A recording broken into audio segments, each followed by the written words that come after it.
मध्य प्रदेश के चर्चित आईएएस अधिकारी रमेश एस थेटे का रिटायरमेंट के दिन दर्द छलका। मीडिया को जारी पत्र में उन्होंने कहा कि अब मैं गुलामी से मुक्त हो गया हूं।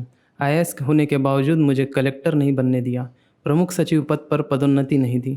उन्होंने 25 जुलाई को मुख्यमंत्री शिवराज सिंह चौहान को पत्र लिखकर सेवानिवृत्ति से पहले प्रमुख सचिव पद पर प्रमोशन की मांग की थी। आईएएस अफसर रमेश एस थेटे वर्तमान में अन्य पिछड़ा वर्ग एवं अल्पसंख्यक कल्याण विभाग में सचिव के पद पर पदस्थ थे। जारी पत्र में रमेश थेटे ने कहा, 3.5 साल पहले तत्कालीन मुख्य सचिव बीपी सिंह को मैंने वचन दिया था कि जब तक आईएएस की नौकरी में रहूँगा तब तक मैं मीडिया से बात नहीं करूँगा। मैंने इस वचन को पूरी तरह से निभाया। 31 जुलाई को मैं आईएएस की नौकरी से सेवानिवृत्त हो गया हूँ। एक प्रकार से मेरे लिए गुलामी से मुक्ति है। उन्होंने आगे लिखा, मन में ज्वालामुखी उमड़ रहा है और दिल बहुत दुखी है। न्यायपूर्ण शासन व्यवस्था लागू करने के जिनके दावों और वादों से अखबारों के पन्ने भरे पड़े होते हैं, वह वास्तव में कितने खोखले और अन्यायपूर्ण होते हैं। रमेश थेटे लिखते हैं कि मैंने स्वाभिमानी आम्बेडकरवादी होने की कीमत चुकाई है।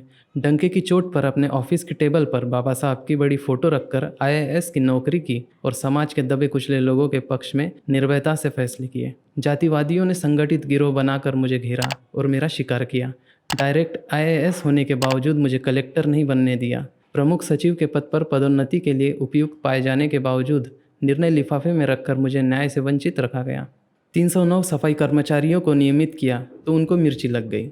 आईटीआई बैतूल के दलित कर्मचारियों के साथ हो रहे अन्याय को दूर करने का निर्णय लिया तो झूठे प्रकरण में फंसाकर जेल भिजवा दिया।